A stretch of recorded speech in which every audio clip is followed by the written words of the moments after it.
So,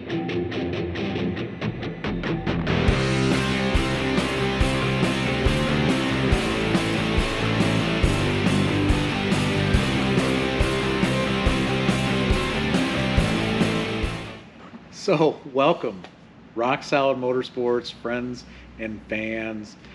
Um, this year, Tyler and I decided we were going to do something a little bit different. Actually, I think it was Tyler's idea, but this is going to be Rock Solid Motorsports 2022 year in review. So we came up with a few questions. Actually, Tyler's done most of the legwork on this, but he came up with a handful of questions to kind of recap the previous year and vehicles that we have sold, particularly. And so we've each gone over these questions that he came up with and came up with our own answers, and we didn't collaborate. So actually, I have no idea what Tyler's answers are. He kind of took a peek at some of my answers, so he knows some of mine in advance. But hopefully that didn't sway his answer. I don't think so. He's got a mind of his own, so that's not an issue. So yeah, so we're just going to give you kind of a little bit of feedback on Tyler and I, our own personal thoughts and feelings about some of the cars that we had at the dealership and that we sold last year. And one of the most obvious questions that one would ask, and we get asked this quite often when the customers come into the showroom, what's your favorite vehicle in the showroom? Well, we usually end up taking some time to look around. Yeah. Or what's the favorite vehicle that you had come through the showroom? It's like, well, we've had some pretty awesome cars come through the showroom. Yeah, there's always so many to choose from. Yeah, so I mean, we've had R32 and R34 Skyline, GTRs, we've had One Mustangs, 69 AMX GoPack 394 speed. Yeah. You know, we've had some great cars, Sunbeam Tigers, just all kinds of Porsches, and just some great cars. So, but we're going to concentrate on just 2022 for this video. And so the favorite car that came through the shop last year, the favorite car we sold last year. Yeah, the favorite car that we sold last year, I guess for me personally, then it's always hard to choose because we actually had a couple of that were favorites kind of all time for me this past year. But my absolute favorite that came through this last year was that 69 Mustang Resto Mod convertible, the X drag car. And that car, locally built car, well, not originally, but the recent build, the most current build was here locally by a gentleman who specifically sought out an old drag car because he wanted that sturdy chassis to start with. And just happened upon this Mustang that still wore its paint and livery from when it was drag racing. They're just awesome colors. They just kind of screamed kind of 70s to me, with the light blue tricolor stripes. And this is also in that 410 stroker motor. Yeah, it was just an absolutely awesome car. Yeah, it was a great car. And so my favorite last year, and it was tough for me because we had some great cars, like that Mustang that you picked. That was a great car. That livery on that car just probably made it for me more than we both came. He brought that car. We both came out of the door and saw the car, and both grinned ear to ear as soon as we saw that paint on that car. But mine was, and Tyler and I called it the 32 Magoo, which it was a 32 Ford Highboy, that roadster that was built by the Egyptian, Don. Don's last name, but out of Ohio, and he'd been a professional street rod builder for decades. Absolutely. And we just got lucky and were able to acquire this car. It was not a fresh build, but a very low mile built car. Absolutely stunning. The copper, the hand custom pinstriping on the car was done just right, tastefully. All the paint was amazing. I mean, every part of that car was just class. The leather interior was gorgeous and comfortable. I mean, the car was built right. It had a factory 32 Ford frame. It was a fiberglass reinforced body, which actually didn't bother me in this car because just how well built and beautiful, and the amount of detail that the Egyptian put in this car from top to bottom. Yeah. And it was one of those cars that we took a video of it rolling over a camera just because the bottom side of this car was just amazing. You could eat off the floor pans of that car.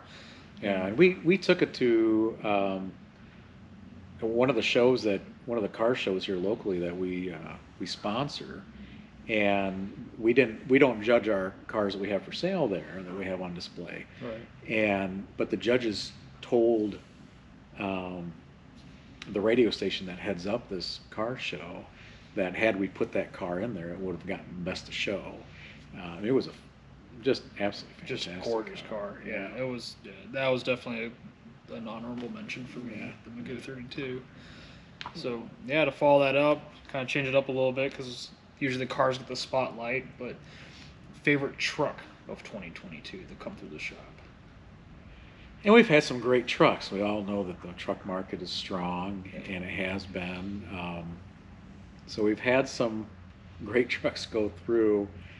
And the one I picked, we had a 68 C10. It was an aqua color, aqua and white. Mm-hmm. It was built by a local gentleman that he's been building C10s, it was like 40 years. I think so, yeah. And of course, resto modded trucks haven't become popular until like the last maybe 10 years or so. But this was a truck that he built, well-built truck. It had 5.3 Vortec in it, power steering, power brakes, and it was a short bed. It was just built well. Great Beautiful driving truck. Yeah, so that was my pick of the trucks for 2022. Yeah, and in mine also a C10, but a different one. And actually, we had a lot of C10s go through, and not a lot of it. Yeah, we had one Ford go through, a '77 Highboy F100 4x4, which was a neat truck. Actually, it was a great driving truck. Yeah. Awesome, solid Western truck. But my pick went to the orange and white long bed C10 Cheyenne. Yeah. Just had a great color combo with that classic orange and white, and then the Super Cheyenne seat with the houndstooth I think was an awesome addition, and with that wood trim on the side, Factory AC on that. Yeah, factory AC. It ran and drove beautiful. Yeah. And a 350 truck, automatic, and with the 5-spoke chrome wheels and the wood bed. It was a gorgeous truck. Beautiful truck. Yeah. Yeah. So the next question that Tyler came up with was our favorite story. And I wasn't exactly sure if you meant like story, the car story, or maybe a story that someone had told us. So I picked a car and a little bit of its story, and it was the same car that you picked as your favorite. It was the 69 Mustang convertible. That was an ex-drag car that came from California. Mm-hmm. And very well-built car. It made its way here to the Mideast, to Indiana, and turned into more of a resto mod than a drag car. Yeah. But Great car. It retained its livery and the paint and everything from the drag strip. The paint on that car was like 30 years old and like mint. Yeah, it was incredible how well maintained that paint was. Yeah. And so, you know, that's part of our job that is just awesome, is the stories that we hear when a car comes in and when a car leaves. We hear about how, you know, it's been a lifelong dream for me to own this car, or my dad had this car, or, you know, just all these great stories. So it's kind of cool when a car starts in a part of the country, goes clear across the country, and then goes back and picks up its story again. And that Mustang did that. It started in California, drag raced, came to Indiana, and then resold back to the West Coast and became a drag car again. This gentleman that bought it put it back on the drag strip, still drives it, and then when he called you after he got the car and drag raced it, he told a story about how his son rode with him on the drag strip, and said it was the best day of his life. Oh, picking up from school. Oh, I'm sorry, picking up from school. Yeah. He said it was the best day of his life. Yeah. And so that's just awesome. I mean, just because we're not just peddling product here. I mean, these are memories on four wheels. Yeah. And the story never stops once it leaves these doors. It's always cars. Every one of these cars has a story. So that was just kind of cool that It started as a drag car, went clear across the country, went back across the country, back on a drag strip, and it's the car is amazing as it was. is. But, And I guess for me, my story, I guess, and mine went with a car too, but mine was more the process of a car being brought back to life. And for me, it was the '67 Mustang T5 Fastback. and I thought about that car Yeah. too when I was thinking about this. I mean, that talking about a car that went clear across the country. This car went across the ocean. I mean, Yeah. I mean, this car started its life here in Detroit, went over to Germany as a Germany Expo car, and came back. And the owner that we sold it for had found the car in Texas, brought it up north, and proceeded to do all the research and just gather parts. I mean, all these new old stock parts. And he could find sheet metal around here. I mean, that's easy to find for these Mustangs, but it's the soft stuff like the original like dealer's brochure, the owner's manual, the German specific steering wheel lock, and all the original badges. I mean, he was actually in communication with a gentleman from Germany who was struggling to find sheet metal for his T5, so they were trading. Yeah. And it's just, yeah, and the way that car came together with all new old stock Ford parts, and it was just a gorgeous car, ran and drove beautifully, and it was just a neat story. And it was a one-of-one car with all the options, and it was finished in that beautiful silver with a red interior. You couldn't have picked a better color combo for a Mustang Fastback. I mean, we've been blessed and had some great opportunities to help people sell their cars, and that definitely was an honor when Absolutely. that car was in the showroom. Yeah. So the next question, let's see. Oh, and just kind of, I guess, the most fun car to drive. The most fun car to drive for me, actually, I struggled with this one because we had a lot of fun cars. We did. And I was trying to think of one that I drove maybe the most, that I really enjoyed driving it, and one of the cars that I forced my wife and Tyler's mom, which Tyler's my son, by Yeah. the way. Those of you that don't know us. So Angie and I, it was the 23 Ford T-Bucket that had the small block 400 in it. It was just a well-built car. It wasn't anything like real special, but there's something about T-Buckets that, and we find that just about every car guy appreciates a T-Bucket. Oh, yeah. Whether they want one or not, but... And everybody's got a T-Bucket story. Yeah, everybody's got a T-Bucket story. There's a lot of guys that want a T-Bucket that never have. But that car, I mean, we drove it down the street to the local root beer stand, and got burgers, and it was cool. I really enjoyed driving that. I mean, it had way more horsepower than it needed to have. Oh, for sure. That I never tested out. But so it was a hard pick, but that's what I picked, was that 23 T-Bucket. Yeah, there were a lot. I mean, the T-Bucket was one that came to mind for me. I mean, every time you drove that car, it just put a smile on your face. I mean, the Magoo 32 was just an awesome car. I mean, that is how a 32 Ford Highboy should drive. I mean, that was an awesome car to drive.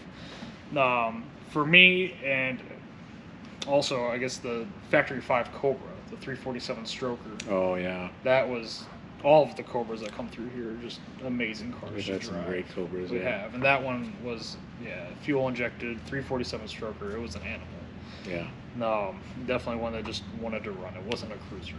No. But I guess for me, and it goes back to, I guess, the 69 is more the story, the 69 Mustang Resto Mod again, because as soon as the owner, we test drive all of our consignment cars just to make sure that they are up to snuff on what we expect. But the owner insisted on driving that car, and I really wanted to just check out, make sure it was built right and how it drove. And that car, I mean, it's one of those that made it up the block, and I turned around and immediately came back with a huge grin on my face, and was like throwing the keys at Dad. It was closing up one day. I was like, I'll take care of it. I'll close up the shop. You get in that car and go drive that car, because it was just an insanely well-built car and just gobs of torque on demand. Yeah. It was just a great car. It was a great car. Yeah. So, favorite test drive, and this will be. I'm curious to see what Tyler's answer is here. I know, and we've done some great test drives of some some awesome vehicles, but the funnest one for me so far, my favorite test drive, and it was a test drive video. It was the whole day Yeah. that would, was we had a 2004 Ford NASCAR, and it's got a long story behind it, long history, so we won't get into that. But it still retained its original drivetrain, or at least the last drivetrain that it raced NASCAR, and it was a Sprint Cup car. So it was a fairly healthy car, not something that you just jumped in very easily, the Roush especially Ace 358. yeah, especially as an older gentleman. But so we took it to the local tire rack that's got a road course, and we did our test drive there, and we just kind of made a day of it. And I know we don't show a lot of footage of the car being driven. We have a fair amount of footage of it being driven. We had a lot of fun, and that was just a lot of fun for Tyler and I to have to go through this car, and it was funny because and unfortunately Tyler drove it first, so we're trying to figure out this car as we're driving it and try to figure out how to get it to perform better and better. So every lap that we did, it performed better and better, and it was just a lot of fun where Tyler and I kind of put our heads together and watched and figured out this car to get it to perform the way that it should have by the last lap, and that was just a lot of fun, and just to drive a true NASCAR, I don't care if you're a Chevy guy, Dodge guy, import guy. A NASCAR, you can not like the sport. Neither of us watch it religiously, but to respect a machine that has that much power, can do 200 miles an hour for however many hours consistently. It's just, those cars are just a piece of art. And that actually was my favorite test drive as well, was the 2004 NASCAR. Because like Dad said, we did make kind of a day of it, and it just driving the car and the whole experience. We had a smile on our face. Everybody that came to watch, we actually were there at running the car before. I think it was a Miata owners group. BMW. Is it BMW? BMW Club. BMW Club, but a lot of the club members there, and they all came out to the side of the track to watch us run this car around the track, and it was just, it was loud, it smelled of race gas, it was just everything that a car guy just loves.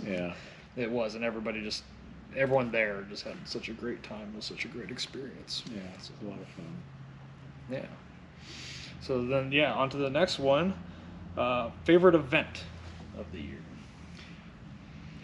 Favorite event for me last year was there's a nice sized car show in South Bend, Indiana, just west of here, that we sponsor every year. We're the head sponsor, and it used to be a national show. This used to be a pretty big show, and it kind of fizzled out. And so just a few years back, one of the local radio stations got a hold of the car show and decided that they wanted to try to bring it back. So they kind of roped Tyler and I into like being part of it and just trying to help revitalize this car show. So this last year was our third year, and this coming year will be our fourth year. We're actually just a couple months away. We're only about 2.5 months away. And that car show, the South Bend Auto Show, was my favorite event last year that we went to or sponsored. It just gives us a chance to meet a lot more of the community that we don't get an opportunity to just sit here in the showroom and enjoy some of those cars that we don't get a chance to see in the showroom too, that they're not for sale, and there's good reason for them not to be. But so that was mine, the South Bend Auto Show, that car show. Yeah, so in that show, it is kind of a nice break for us. We go to so many auctions, we'll be surrounded by so many beautiful cars, but we're working. We're having to look at every inch of these cars in just such a quick amount of time at these car shows, especially the South Bend one, when we're there all weekend. Gives us the time to just relax. We can just appreciate the cars for what they are and the work that these people put in. And there are some fantastic cars that show up to that show. So it's definitely, if you're in the area, one worth checking out. Yeah. And definitely looking forward to seeing it again and talking to everybody who comes through. So, Yeah, but for me personally, I had the chance again to once again go to SEMA this year, which is kind of course, the mecca for anything cars, and especially to see how the trends are evolving throughout the industry, and it's just kind of an awesome thing to see. Again, nice break. Nothing. I'm not looking to buy a car there. I'm not looking for consignments. I'm there just to kind of appreciate. It's more of a kind of a boondoggle for me, and Yeah. my wife went with me. But I mean, just to see, and I mean, this year, I mean, I kind of told a lot of people I've talked to already. I mean, it was the year. I mean, the donks. I think it's so exciting when certain trends start to get recognized. That I've been pretty fortunate. We've been given the ability to kind of respect all builds, and Yeah. we got a pretty wide appreciation just for effort and how these cars are built, and to see, like, I mean, that is a culture of car that you don't see very often, and to see it so widely represented was pretty neat. And all of them had close to 4-digit horsepower. I mean, twin turbo LS donks. I mean, it's incredible what they do with those cars, and you think that the suspensions, how do those wheels hold up? Yeah. You know, when they're drag racing, and like in the burnout pit, seeing them in there, it's like, how do those cars stay together? But it's like, kudos to those guys that build those cars. Absolutely. You And know? there were so many. I mean, every facet of this this great hobby is just represented there. I mean, I got to see some fantastic muscle cars, whether it was just a really stock, excellent restoration or a wild custom. I mean, it's there and everybody, so there's something for everybody. But I mean, that was mine, just to kind of see how this is evolving, to see that there is so much passion for these Yeah. cars out there, and just how big that event has gotten. I mean, to the point now, I mean, the last day of that event is now open to the public. So, which is, I think this was the first year for it. I mean, it never has. So now even more people are able to experience what is probably the greatest car show in the U.S. That's awesome too. Yeah. So, and then the one thing was the favorite thing you learned about this year about cars, whether it's a specific car. One thing, I'm embarrassed to even admit this, because this is the cars that I grew up with in my era of vehicles, but like in the 70s, GM and Tyler actually learned this first and told me and showed me. GM has their own kind of version of a ratchet shifter from the factory, and they call it the sport shifter. Mm-hmm. So like in your Camaros, and it's funny how many GM guys and guys that come into the showroom is like, oh, I had 100 of these Camaros back in the day, and you say something about the sport shifter, and they look at you like, what are you talking about? It's just the factory shifter in that car. It's like, well, let me show you something. So, and then some of you that are watching this video, you're like, what is he talking about? Well, if you have a 70s Camaro, or Even early 80s. Yeah. early 80s GM with the center console with the floor shift automatic, if it has a sport shifter, when you bring the car down into first, all the way down to the bottom of the shift pattern into first, if it moves to the right, it's got the sport shifter. And what it does is, when you're sportingly accelerating, it allows you to kind of do a slap shift, but it forces you, it won't allow you to go more than one gear forward. So yeah, I've talked to so many guys that knew these cars like the back of their hand, but they had no idea Oh yeah. that their car had a sport shifter. It's funny to see the look on some guy's face when you bring that one up. It's like, yeah, this car's got, it's got the factory like ratcheting shifter, and they just kind of look at you like, huh? It just looks like the factory shifter. It's like, yeah, it is, but come here. And then you grab them, and you show them, and they just kind of look at you like, I don't know how many Camaros I've had through the years, and I've never once thought about pushing the shifter to the right. So I mean, yeah, whether it's just something that we didn't know about, but it is a cool feature, and one that it's cool to know about now. So now we always look for it in our GMs. But for me, I guess the thing and again, that's a repeat answer for me, unfortunately, but the Mustang T5, and just all the little unique things, like and all the regulations, that the small differences on that car versus a American Mustang, like having the amber outside lenses on the tail lights. Oh yeah, the European style. Yeah, because you had to have the amber markers on the the farthest extents of the brake lights, and then the German Steering wheel locks. I had no idea that in Germany steering wheel locks were mandatory back in the 60s. Yeah. Whereas that wasn't a thing in the U.S. until much later. Yeah. So, I mean, a lot of the stuff in the just different things and why Ford had to rebadge the Mustang. I mean, the trucking company that out in Germany that had the copyright to the Mustang name in Europe. I mean, just all the little hoops that Ford had to jump through to make that special program work. And then just the take rate, even. I mean, like 80% of the T5 Fords were purchased by U.S. servicemen just because Ford cut them a break versus having to pay your shipping, freight, and all your marked up MSRPs for the general public. Yeah. So just, there are a lot of cool things that came about in all the different countries that the T5 actually made it to. And we were actually honored to be at a location with 2 T5s. Yeah. This past year. There was the T5 that we had, plus It was the Vietnam car. the Vietnam T5 Mustang. So and they're rare enough just to see one, and then to be in the room where there's 2 of them. That was pretty cool for me. Absolutely. I almost forgot all about that. Yeah.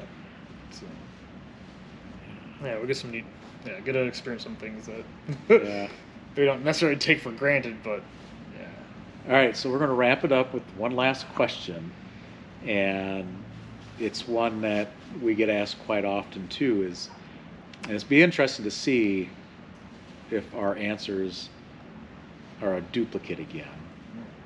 But the one car that was the hardest to let go that you would have liked to have kept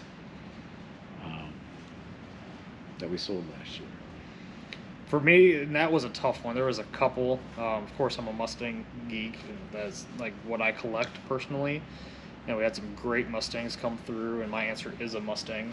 But I'll say my close second was that 1996 Mystic Cobra. Oh, I have been wanting one of those cars since I was 15, 16 years old. Ever since I saw my first one, I fell in love with those cars. The Mystic paint, I just think is beautiful. And my first car was an SN95 Mustang, so that one was a real hard one for me to let go of. But my answer is going to come back to, again, the 69 Mustang convertible. I love driving that car, and there were a couple of times where I planned out how I could make room in the garage, which Mustang I would have to get rid of, and hopefully have to talk my wife into not killing me for bringing that car home. But yeah, that car was absolutely amazing. So, and for me, it's a duplicate answer as well, and it's that Magoo 32 Highboy. That car it was just gorgeous.